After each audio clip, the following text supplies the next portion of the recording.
last folks start to straggle in, and that was going to be our first announcement. We are going to record this for other folks to be able to look at after the fact, as this is kind of the base information and that will be useful over the next couple months. So if you don't want to be seeing the recording, I think turn your video off, and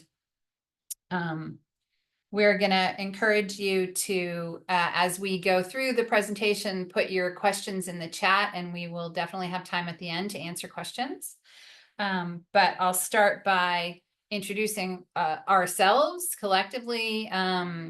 Nina, Kate, and I all work for Connecticut River Conservancy. And Rebecca, our executive director, has just joined us as well. We have been the advocates for the Connecticut River for since 1952, and have continued in sort of intensive advocacy related to the hydro relicensing for the past 13 years. So this is, you know, rabbit wins the race. I am Kathy Erfer. I'm the river steward up in Vermont, and I'll pass it over to Nina.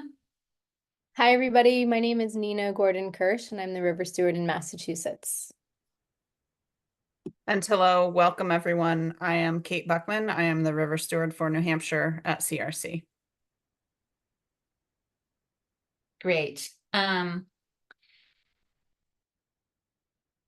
So what we're covering today is kind of the basics of Section 401 of the Clean Water Act. And this is referred to as a 401, a water quality certification, a Section 401 water quality certification. So the lingo around that.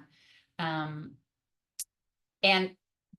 essentially how that section of the Clean Water Act interacts with the state regulations to protect clean water, and how that specifically interacts with this particular use of the Section 401 in this relicensing process.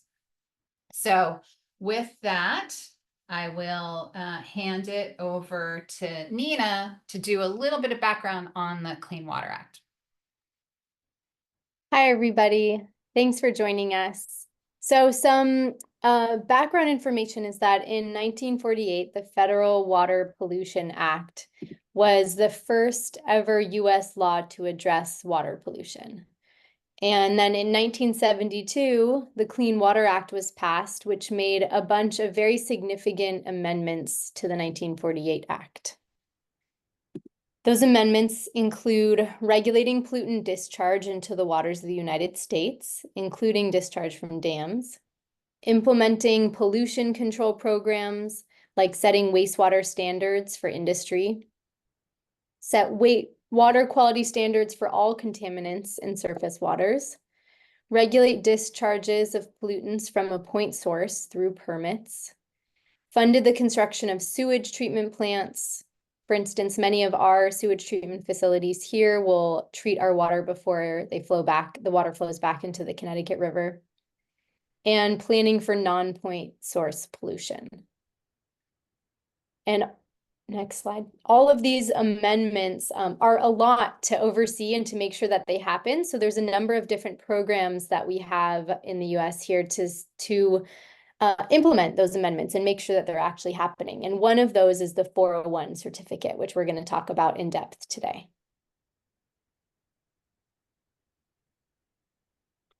So what is Section 401? As I said, it refers literally to Section 401 of the Clean Water Act. And what this area of law does is it both requires and allows states and tribal entities to deny or put conditions on any federal license or permit that may impact water quality. And so you can think of it as a separation between the state's jurisdiction and the federal government's jurisdiction. So you don't have a situation where the federal government is coming into a state and creating some sort of federal action that's going to impact the water quality of a state. So it's an opportunity for the state or tribal nations to protect their own water quality. The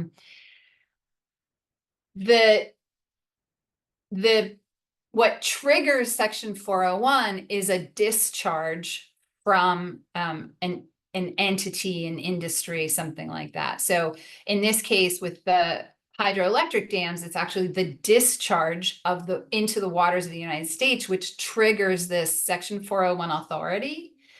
But when it is considered in the context of the state's water quality standards, there's a much broader consideration of what can be included and what should be included in a water quality certification. So a water quality certification issued by a state includes things such as individual, the tracking of individual pollutants, but also it consider water quantity. So you could think of, the amount of water that flows over a dam, the amount of water that would go through the penstock, a minimum flow required in a river, things like that. Temperature, recreational access to the river. So really whatever is conceived of in a state's water quality standards can be considered as they are issuing this water quality certification in the face of a federal action. That means that all project operations are called into play. It's not just the discharge of water. It can include, for instance, if the company owns land adjacent to the river, how they treat that land or how they manage that land and what that might mean for how the water quality is impacted. As I said, this centers around the state's water quality standards. So Kate is going to dig into that in a little more detail in a second here. The two other things I want to highlight is that the other part of Section 401 is it actually requires the state to hold a public process in reviewing and issuing this certification. And it recognizes the state's expertise in implementing the Clean Water Act, meaning that whatever is put into a state water quality certification automatically becomes part of the federal license, right? So that's very important. And the federal government cannot second guess what a state is putting forward to protect their own water quality. So I'll pass it over to Kate here to talk a little bit more about water quality standards, what those are and why we should care about them. Thanks, Kathy. Yeah. So the water quality standards in each state are the meat. That's what provides the power for this water quality certification process, right? The states are required by the Clean Water Act to develop water quality standards. And these standards are the benchmark for the waters of the state that ensure the physical, chemical, and biological integrity of the state's waters, right? And there are actually three essential parts of water quality standards in each state. And these include designated uses of the water, criteria. The criteria are what people typically think of when they think of a water quality standard, but that's only one portion of it. And then an anti-degradation policy, which comes into play during permitting processes as well. And so I'm going to talk about what all of these are and how they are similar or different between Massachusetts, New Hampshire, and Vermont, our three states that are impacted by this relicensing and this 401 water quality certification process. So the first part of a water quality standard is the designated use. These designated uses define how a water body has been used or is desired to be used. And they include things like drinking water supplies, habitat for fish, shellfish, and wildlife, the ability to support diverse biological community and to support organisms that can be fished and eaten safely. It includes designated uses include recreation, agricultural uses. In some places, a designated use for a river can be as an aquifer or an area where groundwater is recharged to support groundwater uses. And there are a whole number of other designated uses for water bodies within states as well.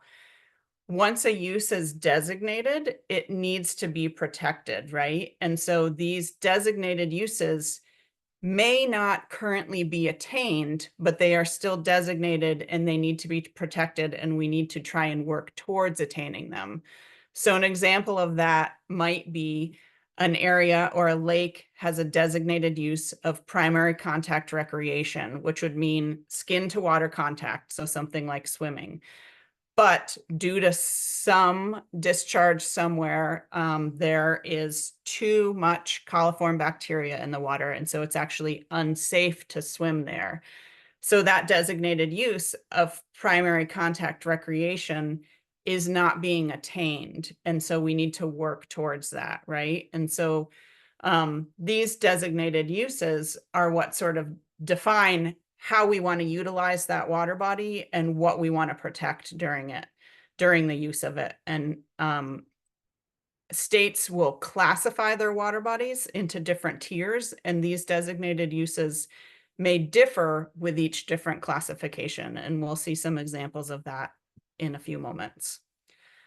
So the second portion of the water quality standards after the designated uses are criteria. And these criteria are the conditions that must be met to support the designated use for that water body. And they are typically what we think of when we think of water quality standards, but they are actually only a portion of it. And so they can be numeric or they can be narrative.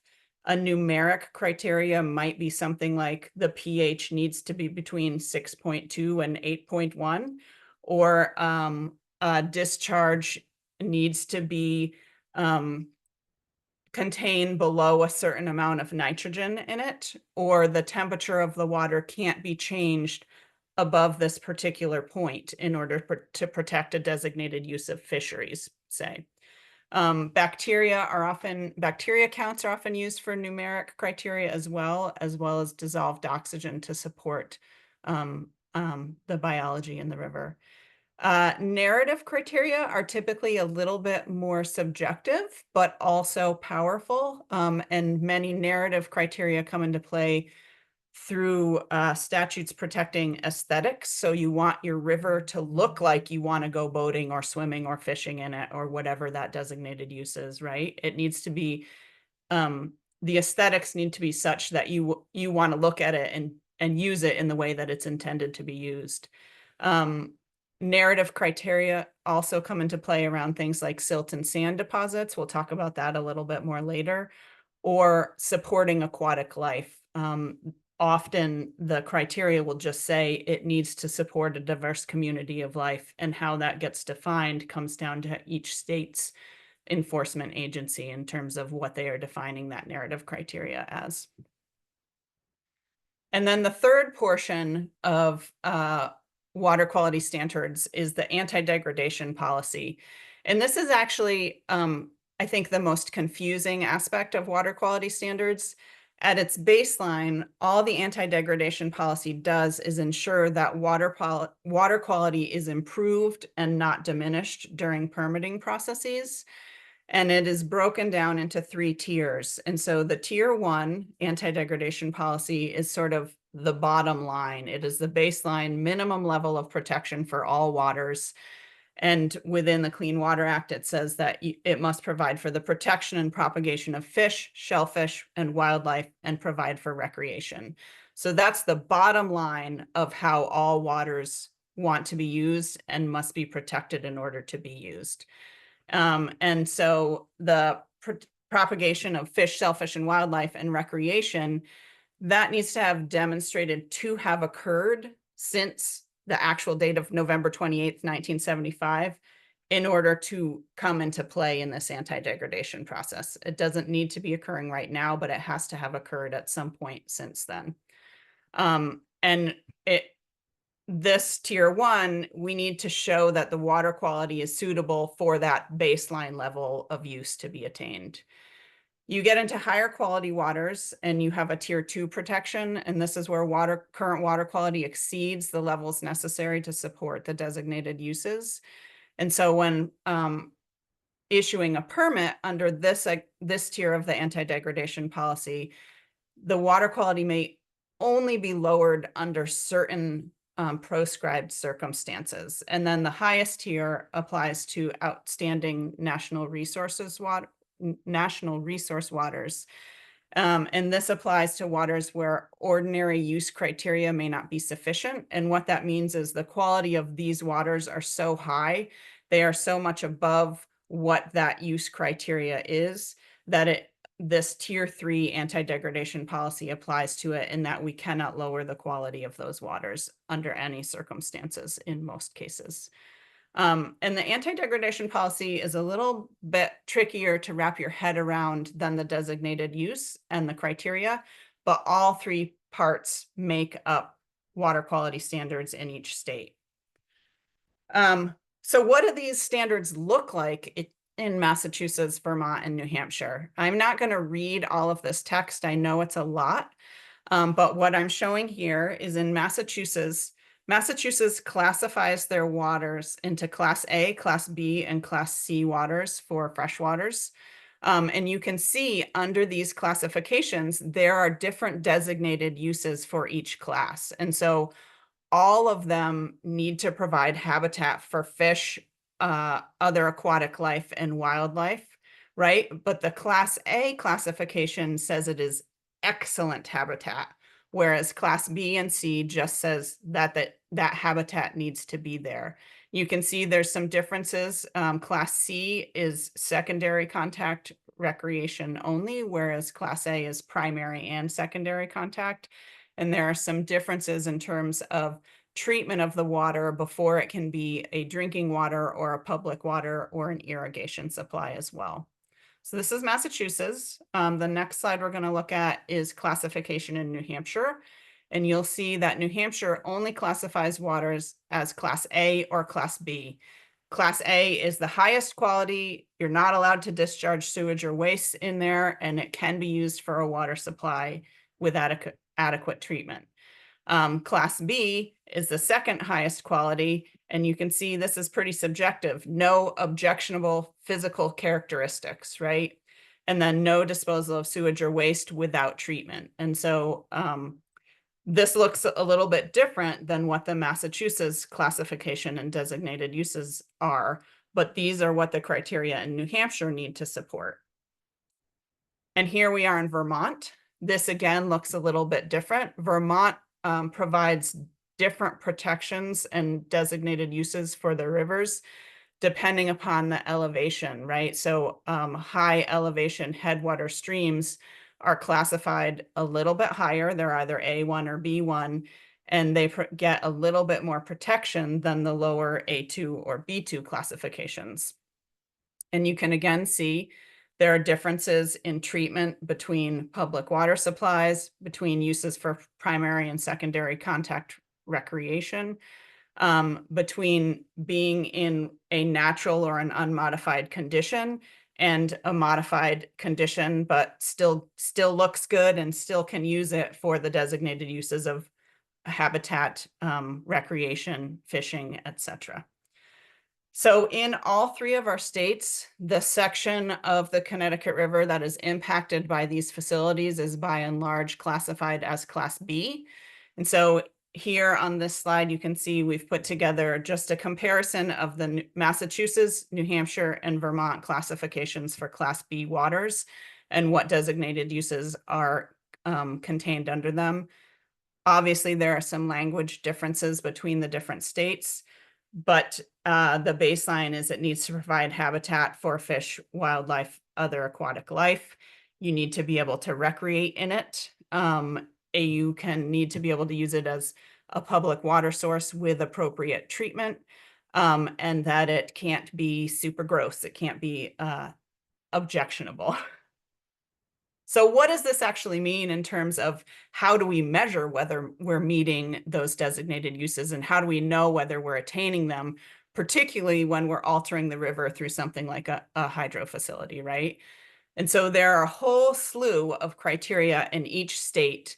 And again, I'm not going to read all of the text here. It's very texty, but I want you to be able to see what the language differences are between the different states, because how these statutes are worded is where the power comes down to the state in order to regulate their own water quality, right? So here we have the criteria for dissolved oxygen. We know dissolved oxygen is important for supporting aquatic life. We know dissolved oxygen can be impacted by the operation of hydro facilities because of the way impoundments work. And so in Massachusetts on the left, New Hampshire in the center, and Vermont on the right-hand side of the slide, you can see that all of the states have numeric criteria that must be met for dissolved oxygen in order for that river to be attaining the designated uses. And you can see, interestingly here, all of them have different numeric criteria for dissolved oxygen, whether those rivers support cold water or warm water fisheries. And so that can make a difference. You can see New Hampshire here, those criteria are enacted during the spawning times for cold water fish. Vermont's a little different in that they have different criteria for rivers that support cold water salmonids versus all other cold water fish. And then Massachusetts is just cold versus warm water fisheries in terms of instantaneous dissolved oxygen measurements. So this is what a criteria might look like for dissolved oxygen. Next, temperature. We again know that dams can impact temperature through both the impoundment and through the regulation of water. An interesting difference here is that you can see New Hampshire's criteria for temperature is narrative. There is not a numeric criteria for temperature. It just says that any discharges associated with cooling waters, treated sewage, etc., can't interfere with a designated use, whereas both Massachusetts and Vermont have numeric criteria in terms of how much change in temperature you can see due to a discharge from a facility. Next slide. Here is an aesthetic criteria. So there are criteria for aesthetics that go into supporting water quality. New Hampshire and Massachusetts are very similar in that they say that the waters just need to be free from objectionable things, right? They need to look like you want to use them. There needs to be not a lot of nuisance species. There needs to be no aesthetic things that are interfering with your ability to want to recreate in that water. Whereas Vermont is a little bit different in their aesthetic criteria, where they specifically call out flows, water level, bed and channel characteristics, and the character of the water. So again, narrative and fairly subjective, but powerful. You want to have your river be aesthetically pleasing in order for you to want to use it for those designated uses. And if a facility is doing something that impacts the aesthetics, that comes under the purview of the state through the water quality standards and the 401 certification process. And lastly, with criteria, some states have criteria that are not contained in other states. And so you can see here that New Hampshire has a criteria for silt and sand deposits. Under Class B, it basically says that no benthic deposits can have a detrimental impact on the benthic community unless they're naturally occurring, whereas Massachusetts and Vermont do not have specific criteria within their water quality standards for silt and sand deposits. So some states will have leverage in one area that other states may not. And it's important to look through and understand these criteria within your specific state as you're thinking about how you may want to comment on these processes. Next slide. If you want to know more about what the water quality looks like in your state, as part of the anti-degradation policy, the states are required every other year to report to the EPA sort of the status of the waters in their states. And there are two different sections of the Clean Water Act that cover this, and that's 305B and 303D. So the 305B report is basically just a comprehensive water quality report for the state. This is what we're seeing. These are the criteria, and that's what you see. This is the baseline water quality. The 303D list is when you are not attaining your uses, you are not meeting your criteria for the standards and the water body is considered impaired. And if that impairment is from a pollutant, it will trigger the need for a TMDL, or a total maximum daily load, so that we can then improve this water quality. All of these standards and all of these reports for your particular states are available for you to look at. And so here I've taken a screenshot from the Massachusetts online. It's a map-based report, and this is for the section of the Connecticut River just upstream of the Turner's Falls Dam. And so you can see designated uses on the left: fish and other aquatic life and wildlife, primary contact recreation, et cetera, et cetera. You can see whether they are attaining it or not, so supporting, not supporting, or insufficient information.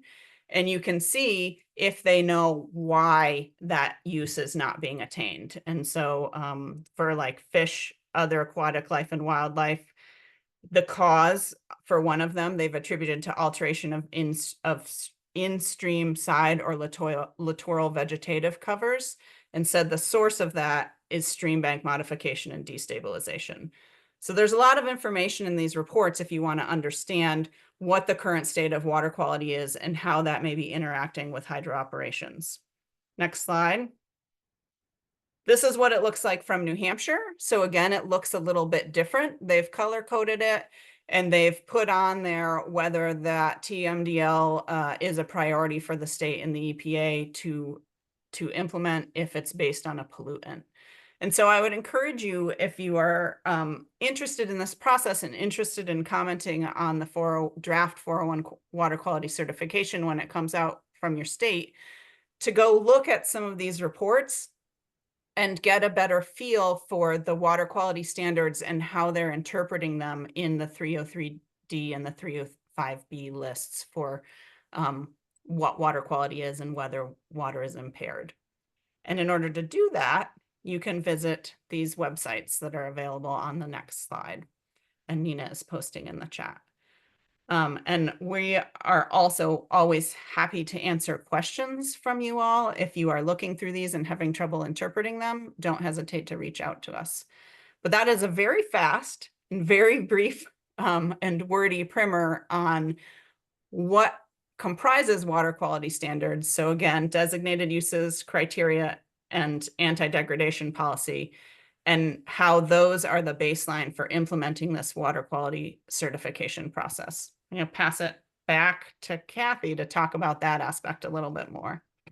Yeah, and I will say, you know, we're doing a deep dive here when it comes to actually commenting on the water quality certification in this next public comment opportunity. It is really up to the state to translate the comments into the effect on a designated use by how the hydro facility may be functioning. So you can comment to say that you are concerned about impact on fish eggs, right? And it's really up to the state. Or, you know, we have the advantage of having a lawyer as our executive director. So, or you can really thread the needle for them and make the point by using the words in the water quality standards and kind of driving it home. So we comment always and often.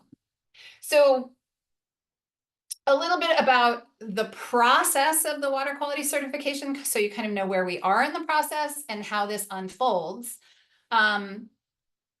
When it starts with the applicant, in this case, the hydroelectric companies, right, applying to the state for a 401 water quality certification. They submitted their applications in April. Great River Hydro, who owns Wilder, Bellows, and Vernon, have submitted applications to both the state of Vermont and the state of New Hampshire, and both of those states are going to issue their own 401. First Light, who owns Northfield Mountain and the Turner's Falls Dam, has submitted an application to the state of Massachusetts. Those went in April. That starts a time clock, which can be no longer than 12 months.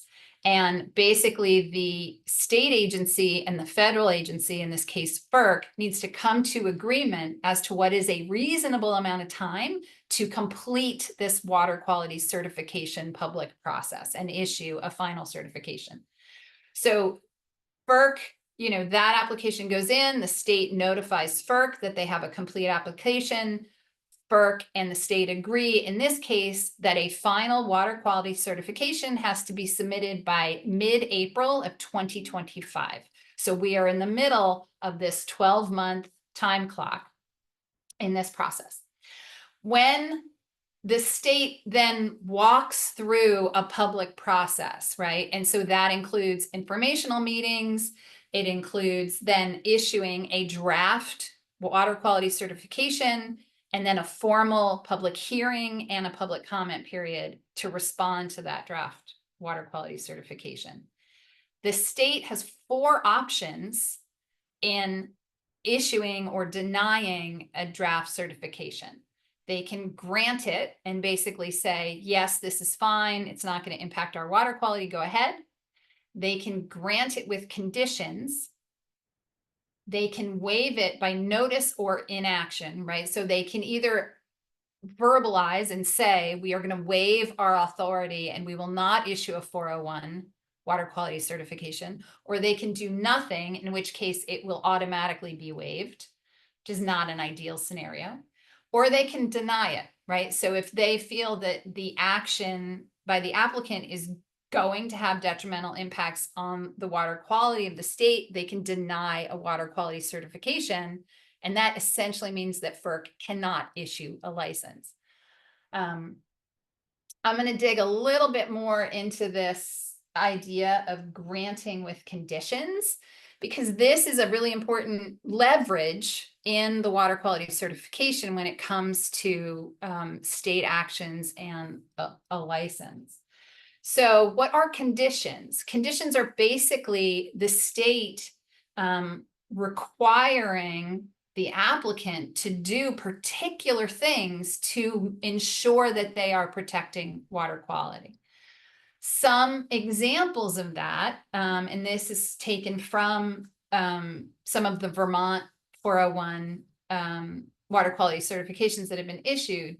So conditions can include things like reservoir and flow management. So that might mean the reservoir behind a dam can only go up or down a certain number of feet.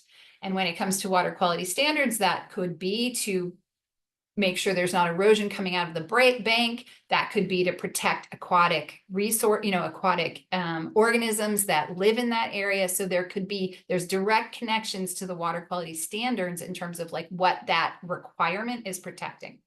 Similarly, flow management may mean there has to be a minimum flow of water coming out of the face of the dam to protect aquatic species downstream or to provide for recreation downstream. It can include things like monitoring for dissolved oxygen or temperature or other chemical parameters, or, our hope in this relicensing is monitoring for the impacts on riverbanks, for example.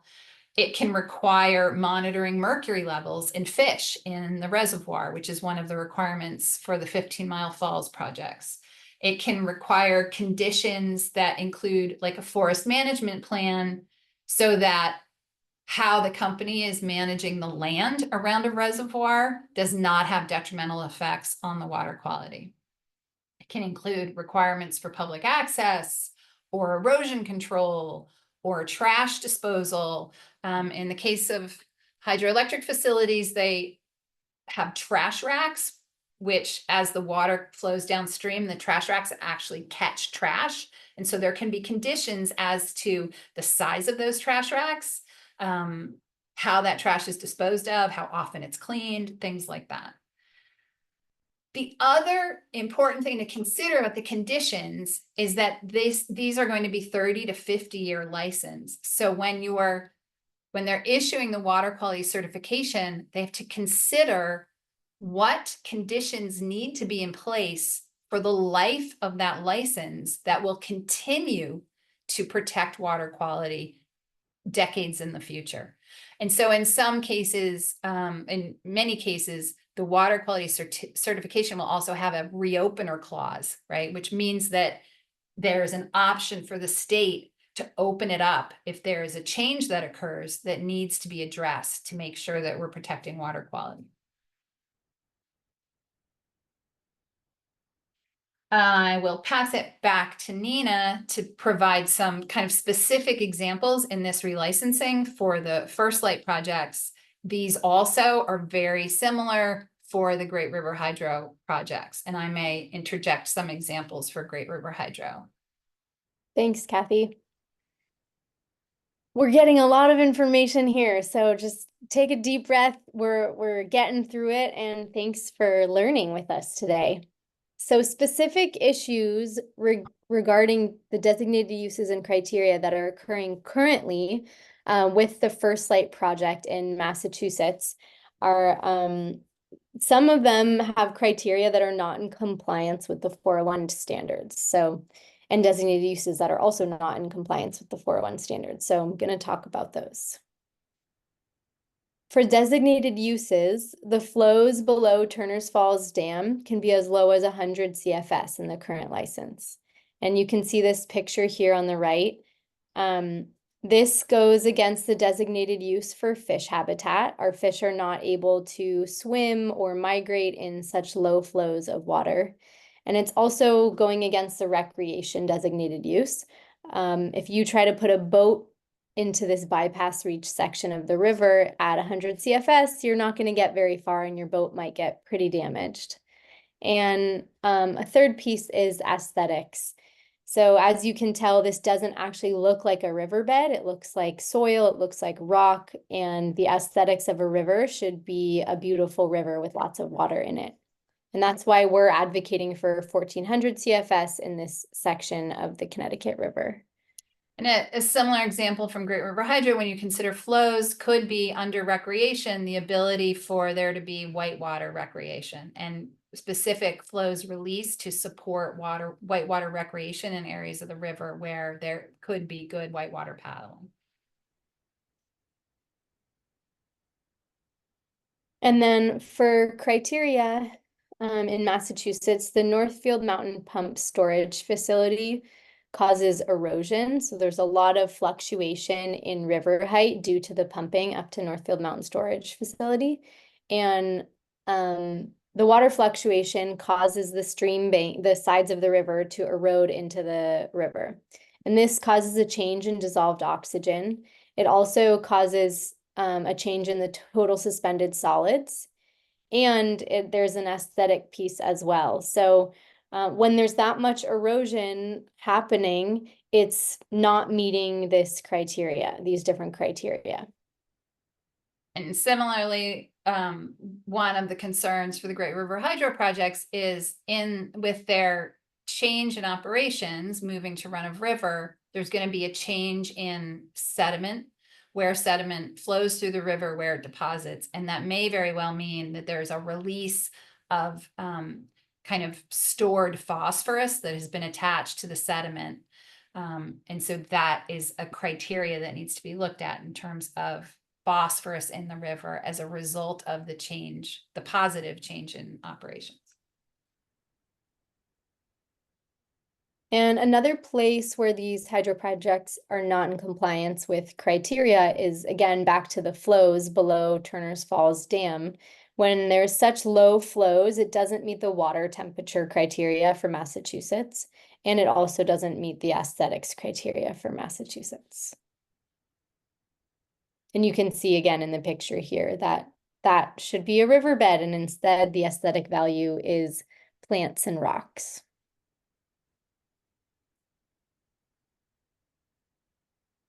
So for these different criteria and designated uses that are not met, there's the issues that are caused by the issues at hand here are caused by hydro facilities themselves. And the 401 process gives us the opportunity to push to make the hydro facilities meet the standards that they're currently not in compliance with. So that's why this coming year, as we're getting our 401 for each of these 3 states, we want to make sure that we're pushing to get these hydro facilities to meet these different pieces, these different standards.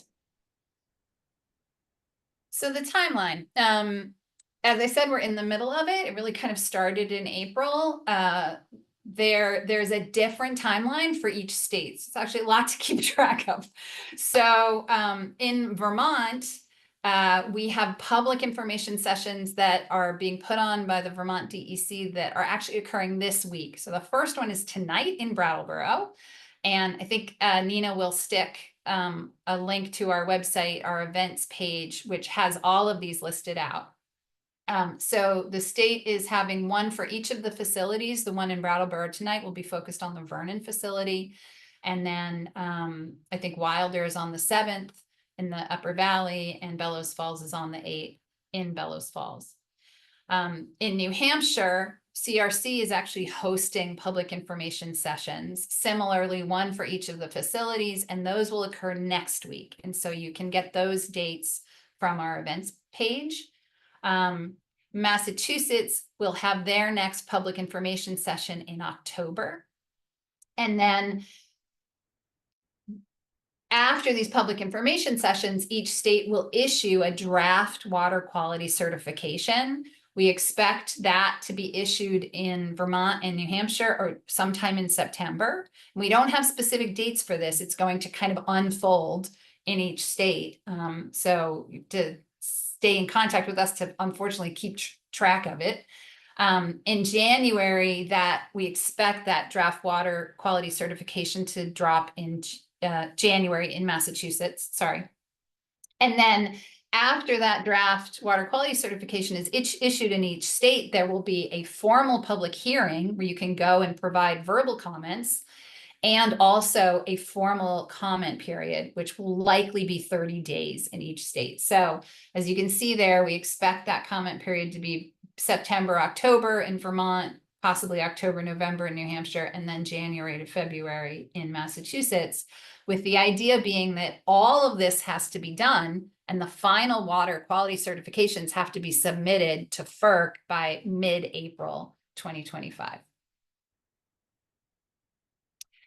So the next steps after that water quality certification is submitted for this hydro relicensing, sort of simultaneously, FERC is working on drafting an environmental impact statement, which will consider the cumulative effect of all 5 of the facilities together. They have notified the public that they will issue that draft in December of this year. They will host a public information meeting in January of 2025. And then there will be a public comment period on the environmental impact statement between January and February of 2025. And then they've indicated that they'll then take that comment and issue a final environmental impact statement by October of 2025. So FERC will essentially next year take the water quality certifications from the states, the public impact they get from the environmental impact statement, the comments they receive directly on the applications, they will put that all together, and they will then issue a final license for the facilities, which we anticipate would be late 2025 or possibly into 2026. It's just going to depend on how quickly FERC moves on all of that. So that's the big picture. And obviously, the public needs to be involved in every step of the way. So we're really appreciative that you all joined us today. We really feel you are powerful, and collectively communicating in these public processes is really important to advocate for our rivers and our communities. So we encourage you to attend an information session. Again, these are the dates of the ones we mentioned that are coming up this week and next week in Vermont and New Hampshire, and those also can be found on our website. We would encourage you, if you do not get our Hydro e-blast, sign up for our e-news. We will send those e-blasts out to remind you of public comment periods and due dates and things like that.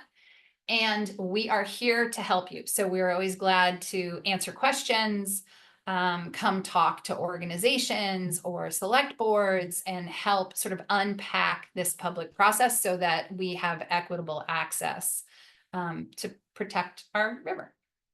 And with that, we're glad to open it up to questions. And I would say, you know, you're welcome. I didn't see any questions come in the chat, but I'd say you're welcome to just unmute and go ahead and ask. Go ahead, Peg. Kathy, could we maybe go to gallery view to see folks now? Yeah, stop- let me, to I stop can sharing stop screen? sharing. Yeah. Great. Does that work? Is everybody here? Yeah. Yeah, that's great. Okay, hard to know what I'm seeing and whatever people are saying. Okay, great. So on the slide, sorry, where you were talking about conditions, it seems to me that these conditions that would apply for the whole 30 to 50 year license term were phrased in terms of what they must do rather than what they must achieve. Is that correct?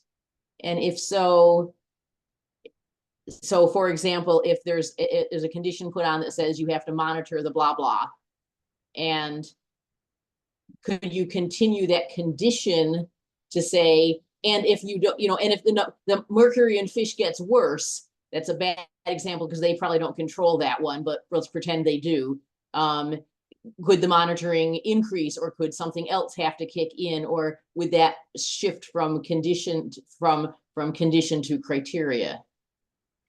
That's such an interesting question, Peg. And I think this is really where it's kind of where the rubber hits the road, right? Because if you tease apart in how the water quality standards are written and what they specifically say, right? Like what you are presenting is a perfect kind of comment to provide for one of these draft water quality certifications, because it's really kind of like creatively thinking through exactly what is required, why it is required, and what the next potential action step might be, or how do we know that it is being monitored, and sort of how do they prove that they are meeting the water quality standards. And so it's a great point that you're making. I think depending on the state, depending on the facility, depending on the person who's drafting the 401, you can probably find a lot of variability, right? Vermont has many sort of specific details in their water quality standards that maybe like may not be found in other states. So it may be that a water quality certification that comes from Vermont will have something specific on aesthetics, right, that you're not going to find in another state. So I'd say it's pretty variable. And Rebecca, I would invite you to like unmute and answer questions and jump in too, of course. So I don't know if that fully answered the question, Peg. Doesn't mean it's answerable. Well,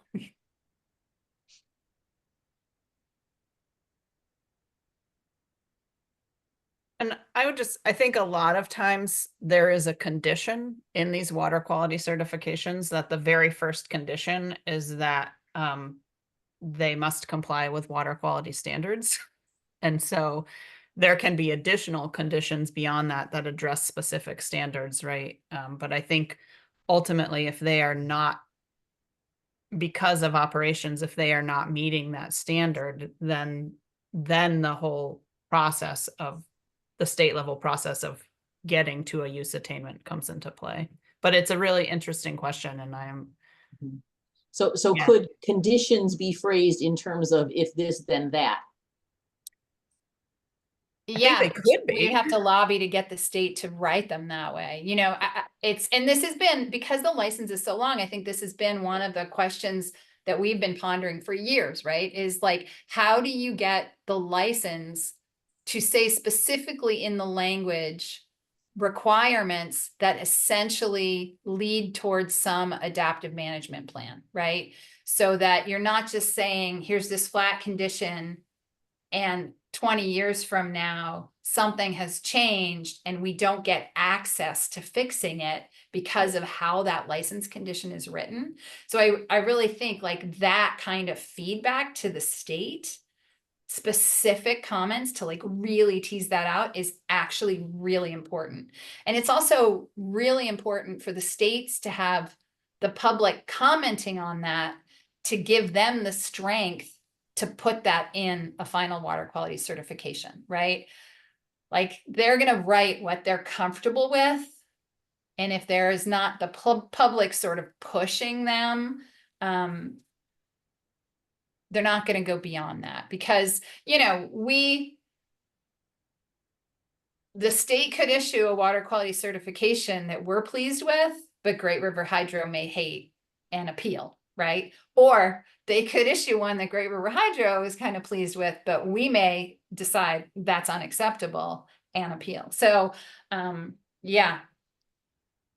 And I actually pulled up a recently granted one to a different hydro facility in a different part of the state in New Hampshire because I was curious, Peg, and I thought I had seen this before, and I was right that one of the conditions in this 401 certification that was issued by New Hampshire is that if under the monitoring that's required, if they're determining that the project is causing or contributing to a water quality standard violation, that they need not DES, but the project operator needs to submit a water quality improvement plan that will be approved by DES. So there are conditions like that can be put in where under the monitoring, if you're failing meeting the requirements of the monitoring, there has to be a plan in place to improve that. And so it's all a matter of like getting the teeth in those to ensure that that's happening in a timely fashion, right? So I think the answer to your question is sort of yes. Like you can get conditions that require changes in these, but they have to be written in there. So I would just add that, and I think it's been implicit in the presentation today, the states wield a tremendous amount of power here. And, and by extension, citizens in the states wield a tremendous amount of power in the Section 401 certification process. So the Clean Water Act, the principle underlying the Clean Water Act is one of federalism, in which there are certain reserved powers held by the federal government, but most of the power is reserved to the state agencies. So if you look at the word federalism, the base of that word is fe, which is Latin for faith.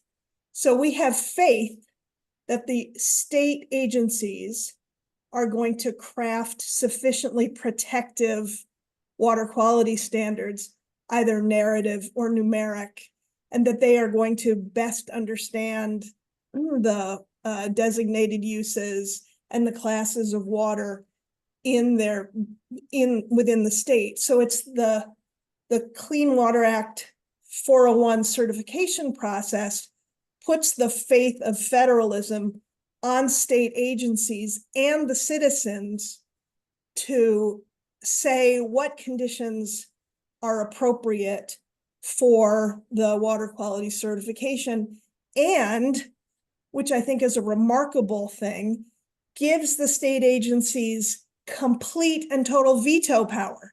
So this really is a tremendous tool that we have, and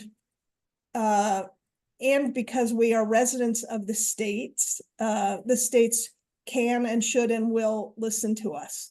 So I want to underscore what I think Kathy and Nina and Kate have been talking about, which is this is really a remarkable opportunity to have one tiny little voice in a comment period and a comment process count for a lot. Thanks, Rebecca. Go ahead, Margot. What's your question?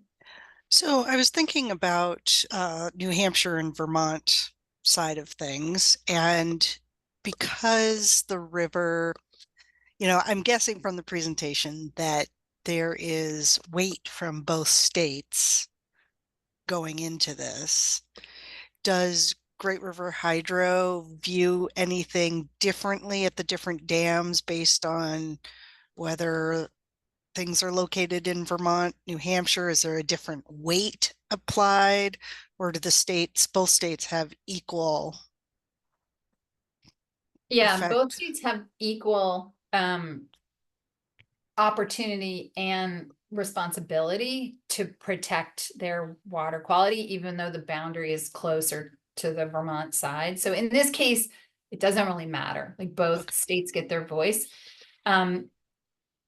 What will occur, and Rebecca can correct me if I'm wrong, I'm assuming, you know, because the water quality standards are different in both states, you may get a condition that comes out of New Hampshire that is very similar to a condition that comes out of Vermont, but perhaps one of them is more protective of water quality. My assumption is that FERC will integrate the more protective, like if there's kind of any level of conflict, FERC will integrate the more protective requirement, because I think it would be illegal for them not to do so.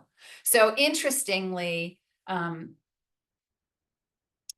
going to be the arbiter of like what comes out of both Vermont and New Hampshire in terms of what goes into the license. Kathy's correct. It always the highest standard applies, and this was fundamental in the passage of the Clean Water Act.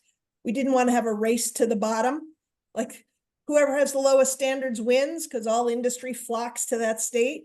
So the highest possible water quality standard will be the controlling floor in the certification process. Got 2 minutes. Other questions or comments? Another quick question about the public meetings here in Vermont. Maybe it applies to New Hampshire and Mass too, but so there's a public meeting on each of the 3 dams.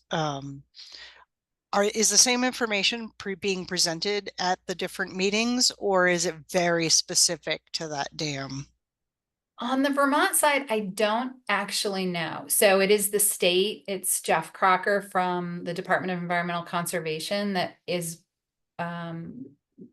hosting and doing these presentations. My guess is that a lot of the background material will be the same, but he may pull out specific things for each facility that like are, you know, possible areas to focus on. Kate, you want to speak to New Hampshire? Yeah, it's going to be a lot of the same background information, because, you know, the standards are not different between each facility in New Hampshire. There are some particular considerations for each facility. There's a couple things that are different about Bellows Falls and Wilder than Vernon, but the main part of the application package in terms of how they are operating the facilities and how they have said that applies to the 401 process is similar. So from my perspective, the presentation I'm putting together is going to be very similar between all 3 dams, with like a slide that points out the specifics, particularly around Bellows Falls, that are different. But I think the people that come to them, the hope is that they'll be coming to the facility that's more local to them, and then we'll have those local questions as well.